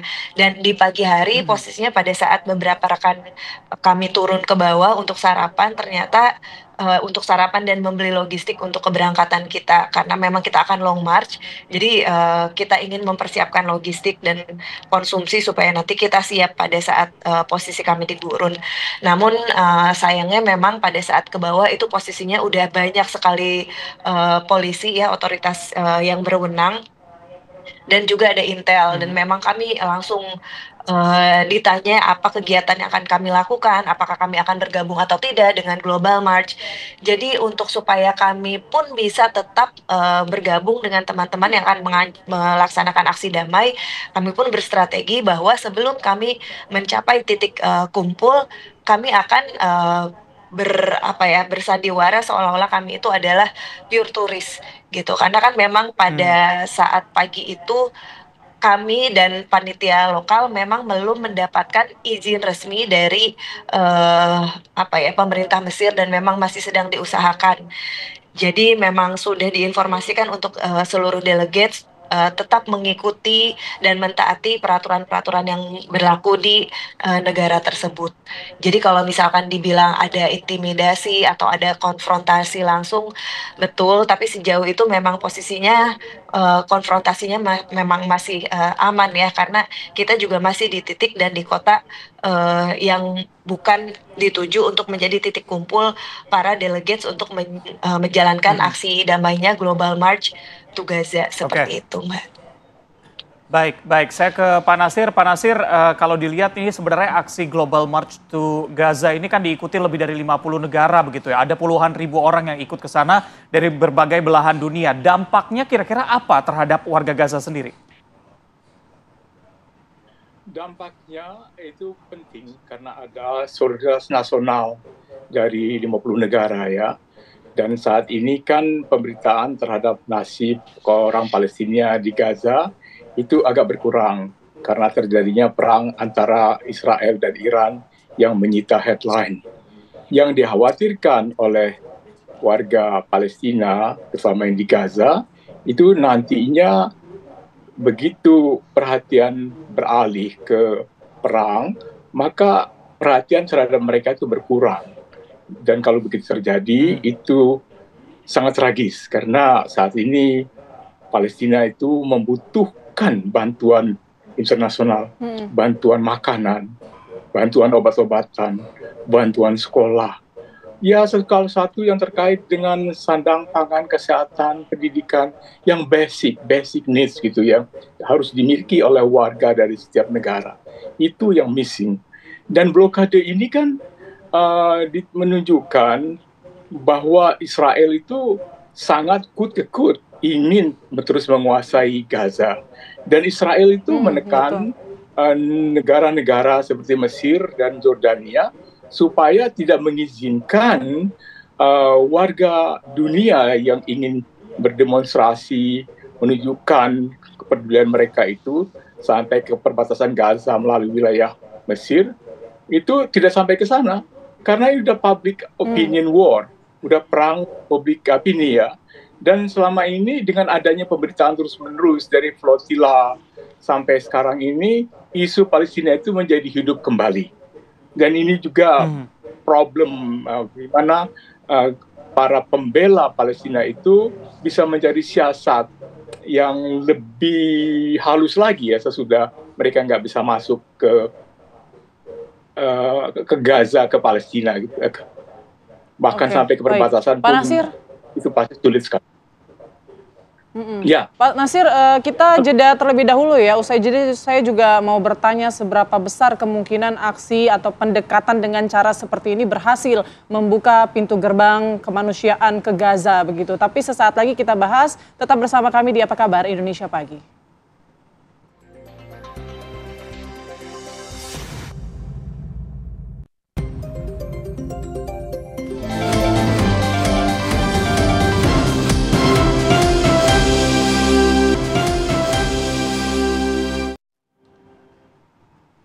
Ya, Anda kembali di Apa Kabar Indonesia Pagi. Saya melanjutkan ke Mbak Ratna Galih. Mbak Ratna Galih, aksi yang dilakukan 10 WNI ini menuai pujian ya. Kita juga sangat mengapresiasi ya begitu ya. Apa langkah atau pendekatan yang dilakukan demi membuka pintu kemanusiaan di Gaza. Tapi jadi pertanyaan kita juga gitu, apa sebenarnya yang mendorong Mbak Ratna Galih untuk melakukan aksi ini begitu? Ini biaya sendiri, urus sendiri, jalan kaki begitu ya. Maksudnya apa yang ingin dirasakan ataupun juga ingin disampaikan ke masyarakat? Apakah keluarga juga keberatan awalnya, mungkin bisa diceritakan kepada kita, Mbak? Baik, sebetulnya kalau ditanya alasan saya pribadi kenapa memutuskan untuk datang ke sana, sebenarnya kalau kita tanya diri kita masing-masing, pasti banyak sekali ya kalau ditanya pengen atau tidak untuk berangkat ke sana, mau atau tidak melakukan sesuatu yang konkret demi membela dan menyuarakan saudara-saudara kita yang sedang tertindas dan dalam jajahan di Palestina sana. Cuma memang pasti kapasitas orang yang berbeda-beda ya, ada keterbatasan tertentu mungkin dari segi waktu, dari segi kemampuan fisik dan lain-lain juga ya, termasuk finansial juga. Kebetulan aku salah satu dari memang alhamdulillah yang termasuk beruntung bisa bebas bergerak untuk menyuarakan, dan aku juga rasa kita punya sosial media, punya platform yang bisa kita gunakan dengan tepat gitu untuk membantu menyuarakan opresi yang sedang terjadi bagi saudara-saudara kita di Palestina, khususnya di Gaza sana gitu. Jadi kalau ditanya apa yang menjadi motivasi aku dan teman-teman, mungkin aku bicara untuk diri aku ya, tidak bisa mewakili rekan-rekan yang berangkat kemarin. Kalau aku pribadi, mungkin karena aku seorang ibu ya, aku melihat bagaimana kondisi dunia saat ini yang menurut aku sangat tidak baik-baik aja. Apa yang akan kita wariskan untuk mereka nantinya gitu? Apakah dunia yang memang menormalisasi sikap keji dari sebuah entitas yang menyebut diri mereka pemerintah dan negara, dan sekarang menjadi sebuah negara Israel yang untuk kita sendiri orang Indonesia tidak mengakui negara itu.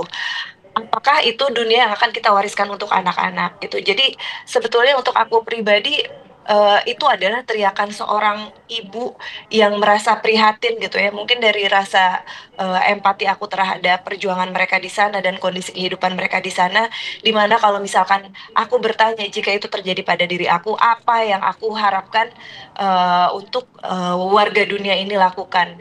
Jadi mungkin karena hanya sebatas itu yang bisa aku lakukan, hanya sebatas itu memang langkah konkret yang bisa kami ambil, walaupun ujung-ujungnya memang masih belum bisa terrealisasikan. Kami marching menuju perbatasan di Rafah, tapi setidaknya kami berharap orang-orang di Palestina khususnya di Gaza bisa merasakan bahwa dunia sebetulnya sangat peduli gitu, walaupun memang posisi pemerintah sangat dilematis untuk bisa mengambil sebuah langkah yang nyata, karena ya jatuhnya ini domino efek ya. Seperti contohnya negara Mesir itu posisinya bertetangga dengan Palestina dan Israel. Jadi apapun langkah yang mereka ambil pasti akan berpengaruh pada stabilitas global seperti itu. Baik, Mbak Ratna, tapi ada narasi juga yang menyebutkan bahwa sebenarnya apa yang ingin dibuktikan begitu, karena Anda berangkat dengan biaya sendiri, dengan waktu yang cukup dekat, begitu bahkan harus menggunakan jatah kontingen dari Malaysia, bukan dari WNI atau dari Indonesia sendiri begitu. Tanggapan Anda? Begini, menurut saya pribadi, jadi tolong kesampingkan narasi-narasi orang tentang apa yang kita lakukan atau siapa yang melakukan itu gitu. Karena isunya ini adalah saudara-saudara kita di Palestina. Jadi mau siapa yang berangkat, mau bagaimana caranya berangkat, sebenarnya itu menurut saya pribadi tidak relevan ya. Karena yang harus disuarakan dan harus menjadi highlight di sini adalah penderitaan saudara kita di Palestina gitu. Jadi siapapun yang bisa berangkat, bagaimanapun cara kita berangkat, itu nggak masalah. Karena memang kami datang bukan mewakili negara atau mewakili pemerintah. Tidak, kami berangkat adalah mewakili kemanusiaan.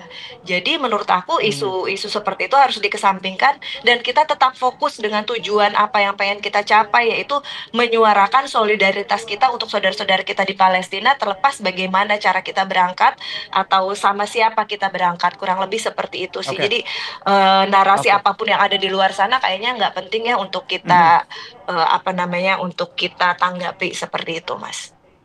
Baik, saya ke Pak Nasir. Pak Nasir, ini soal perang antara Iran dan juga Israel, Anda sebelumnya juga sempat memberikan pernyataan sebelum perang ini terjadi. Nah, saat ini tampaknya kedua negara ini semakin panas perangnya, di mana Iran sudah menaikkan bendera merah, artinya sangat serius untuk menghadapi Israel. Begitupun Israel, Netanyahu yang menyebutkan perang ini akan berakhir ketika pemimpin tertinggi Iran, Ali Khamenei ini tewas begitu. Tanggapan Anda, apakah akan panjang perang ini?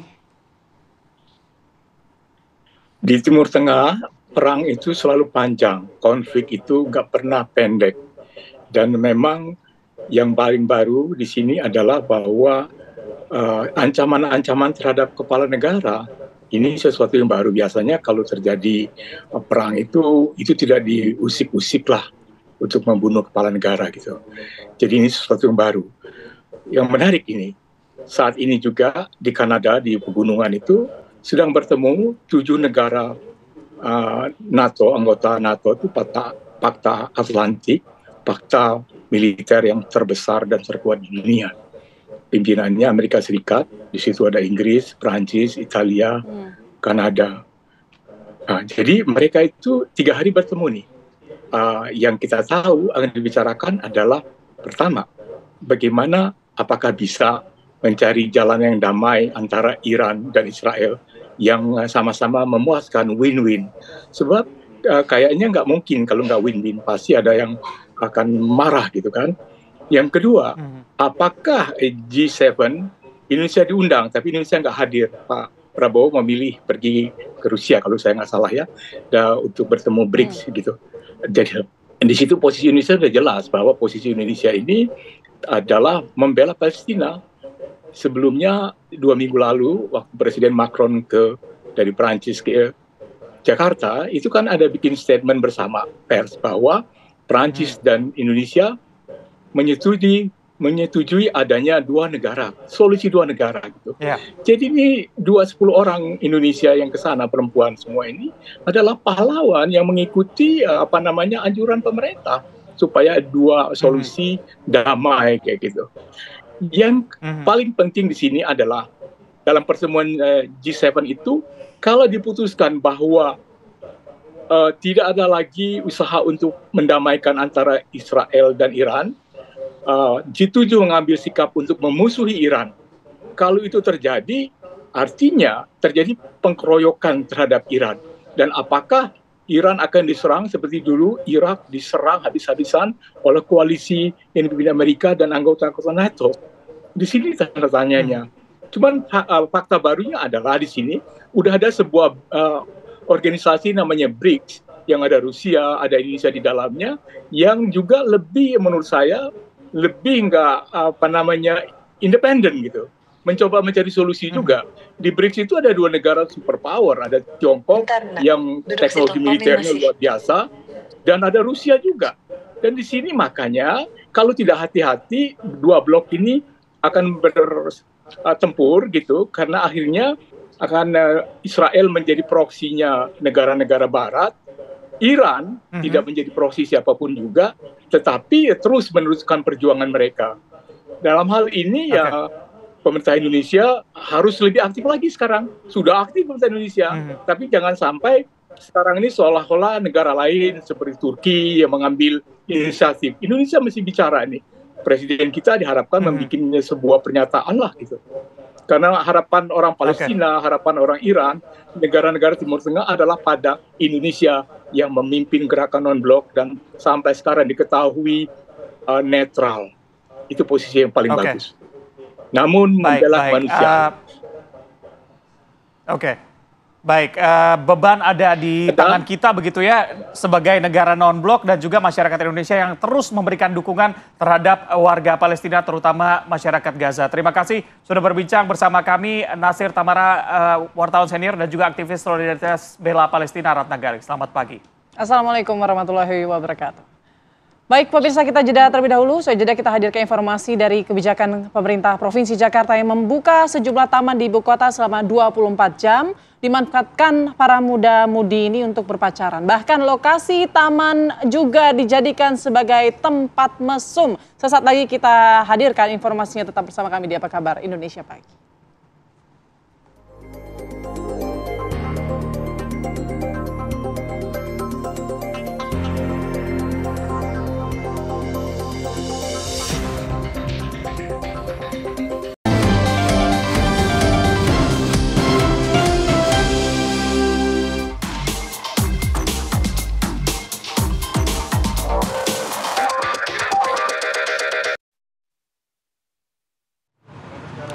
Pemirsa, belakangan ini media sosial dihebohkan dengan aksi mesum sepasang sejoli di sebuah taman di wilayah Jakarta Selatan yang diketahui terjadi pada pukul 12 malam. Maraknya para sejoli nekat melakukan aksi tak senonohnya itu disinyalir lantaran diterapkannya taman 24 jam di Jakarta. Nah, beginilah kira-kira suasana dari Taman Langsat Jakarta Selatan. Sejak heboh adanya sejumlah pasangan muda-mudi yang melakukan adegan mesum, kemudian sejumlah spanduk imbauan larangan juga sudah dipasang dan patroli petugas Satpol PP Jakarta Selatan juga terus rutin dilakukan.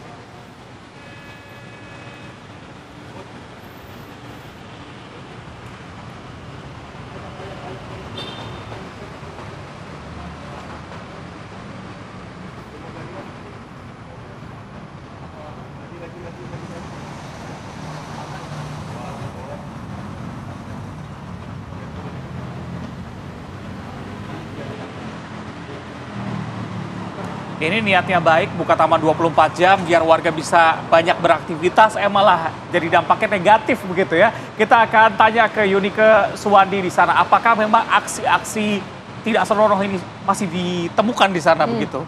Silakan Yunike. Ya Reza, Putri dan juga pemirsa TV One, ini sampai-sampai di belakang saya memang sudah dipasang banner untuk memperingatkan masyarakat yang ada di taman ini untuk tidak berbuat asusila gitu ya. Namun apakah ini bisa mengubah perilaku masyarakat yang ada di sini begitu saja? Saya sudah bersama dengan pengamat tata kota bersama saya, Mas Nirwono Yoga. Mas Yoga, selamat pagi. Selamat pagi Mbak Nika, apa kabar? Baik Mas, Mas sendiri gimana kabarnya? Alhamdulillah sehat, baik. Sehat, oke. Seger ya kita di taman ya. Betul. Nah Mas, ngomong-ngomong tentang kesegaran taman ini kan 24 jam dibuka. Ya, betul. Tentunya diharapkan untuk dimanfaatkan dengan baik oleh masyarakat. Betul sekali. Tapi kemarin sempat viral dimanfaatkannya justru ke arah yang negatif. Ini berarti apakah memang masyarakatnya yang belum siap terhadap fasilitas yang diberikan oleh Pemprov DKI Jakarta itu atau gimana Mas? Ya, ini sebenarnya merupakan tantangan ya dalam membangun atau transformasi budaya bertaman sebenarnya ya. Dengan Jakarta sebagai kota global, kita justru mendorong banyak ruang-ruang publik seperti taman ini menjadi taman 24 jam. Nah, harapannya adalah seperti yang sudah disampaikan oleh Pak Gubernur sebenarnya bahwa Jakarta benar-benar serius mempersiapkan diri menjadi kota global yang tentu taraf internasional. Salah satunya membuka ruang publik seperti taman 24 jam. Konsekuensinya tentu ada perubahan transformasi ya.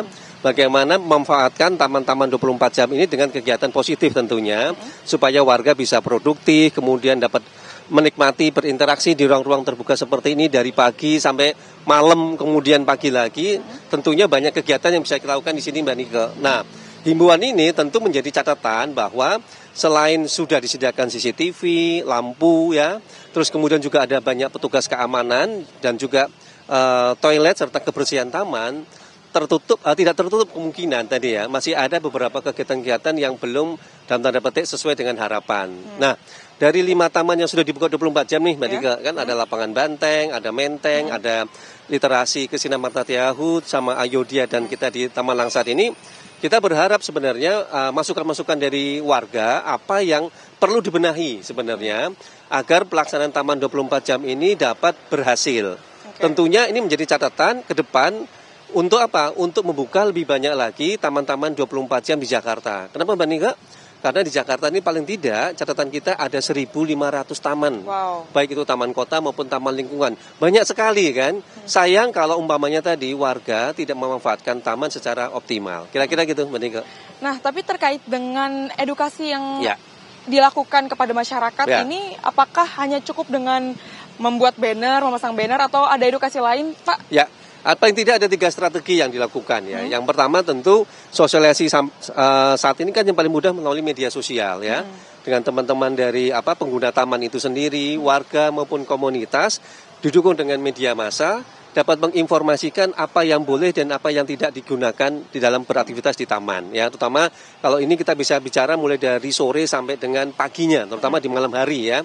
Ini penting karena tadi transformasi budaya bertaman itu ternyata tidak mudah, tetapi bukan menjadi halangan ya untuk tetap membangun taman 24 jam. Karena hampir sebagian besar kota-kota dunia juga kalau kita berkunjung ke sana, taman-taman juga dapat 24 jam diakses oleh warga. Yang PR kedua tentu adalah menghidupkan bersama komunitas dan juga masyarakat mengisi kegiatan-kegiatan di malam hari. Ya, sehingga warga punya pilihan, oh ternyata di taman ini kita bisa melakukan banyak kegiatan positif loh ya. Selain duduk-duduk santai misalnya ya. Kenapa? Warga Jakarta butuh hiburan, butuh ruang publik untuk melepaskan kepenatan supaya mereka bisa rileks, santai, bertemu dengan teman ya.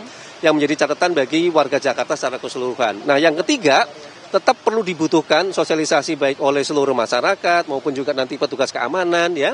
Apa saja yang boleh dan tidak boleh. Contoh paling mudah, misalnya kemarin ada yang tanya, boleh nggak merokok di taman misalnya? Aturannya tidak boleh Mbak. Nah, ini contohnya sederhana ya, apalagi tadi kalau ada indikasi kegiatan-kegiatan negatif ya, termasuk kegiatan asusila misalnya, karena Perda Nomor 8 Tahun 2007 dengan tegas mengatur apa saja yang boleh dan tidak boleh dilakukan di ruang publik termasuk taman tadi. Kira-kira itu Mbak Nika. Pak, tapi kan kalau kita ngelihat, berarti kan Jakarta kota global itu mengacu pada tadi negara-negara maju yang udah ada budaya bertamannya itu sendiri. Betul. Emang kapan sih Pak kira-kira kita bisa mampu, masyarakat kita nih tentunya bisa mampu untuk meningkatkan budaya bertaman tersebut itu? Ya, tentu perlu proses ya. Kalau kita bicara perubahan suatu budaya tidak mungkin dalam waktu singkat ya. Tetapi tantangannya adalah semakin banyak nanti taman-taman kota terutama dibuka 24 jam, maka justru ini akan semakin mempercepat proses membangun budaya bertaman di kota tadi ya. Apalagi tadi kita punya 1.500.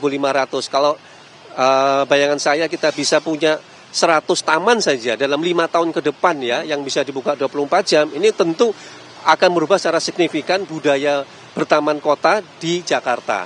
Nah, harapannya justru dengan adanya Taman 24 jam ini mampu menginspirasi kota-kota di luar Jakarta, terutama di Bodetabek misalnya. Jadi warga Bodetabek tidak perlu datang ke Jakarta, tapi cukup ke taman-taman yang ada di kota kabupaten mereka untuk menikmati ruang terbuka. Dan ini juga bisa dicontoh kota-kota besar lainnya seperti Bandung, Jogja, Surabaya misalnya. Jadi semangat itu yang sebenarnya kita dorong agar taman publik yang benar-benar dapat diakses oleh publik tadi selama 24 jam dapat terwujud nih Mbak Nika. Oke, siap Mas Yoga, terima kasih atas waktu dan sama-sama penjelasannya. Pak. Kita tentu semuanya berharap di sini ya Putri, Reza dan juga pemirsa TV One untuk taman ini justru menjadi fasilitas yang positif untuk masyarakat dan bisa adanya budaya bertaman begitu ya. Betul sekali. Siap, saya kembalikan ke studio.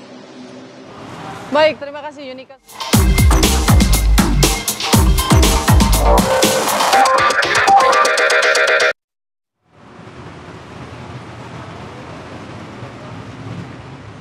Ya, terima kasih Yunika Suwandi mengabarkan langsung dari Taman Langsat, Jakarta.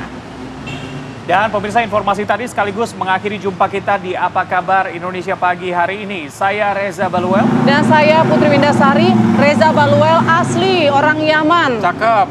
Esok pagi kita jumpa lagi kawan. Bye-bye. Sampai jumpa.